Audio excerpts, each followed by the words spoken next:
The end result came out to be something like this.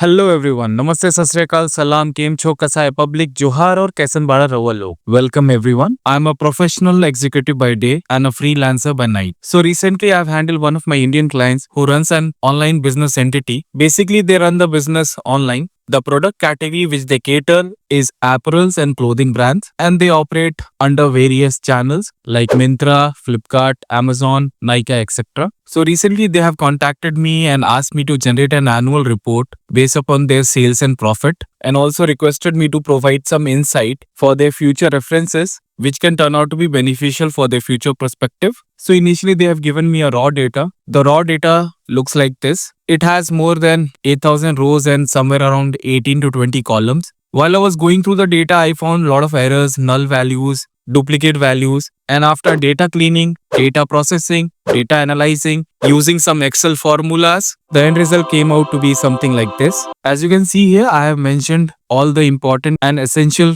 KPIs here. Looking at the KPIs, they can easily get to know the performance of their business. And I have also visualized some of the important parameters which can give a brief introduction how their business performed during this financial year. As you can see, this dashboard is pretty much dynamic because the moment I'm gonna hover my cursor on these filters, the data is gonna change, and also the dashboard is also changing. The values are also changing because each and every table is being connected with the data. And also after proper inspection of the data, processing the data, analyzing the data, I have also given few of the insights which can be helpful for them. So these are the things which I catered to the needs of the client. They seems to be pretty satisfied with this. And if you want something like this for your business entity, my mailing ID is being flashed on the screen. You can take a note of it. And also I'm going to give the link in the description. If you really want to check the progress of your business and also would like to monitor it, you can just drop me a mail. Till then, everyone stay healthy, be safe, and yes, have no fear when Gappu is here.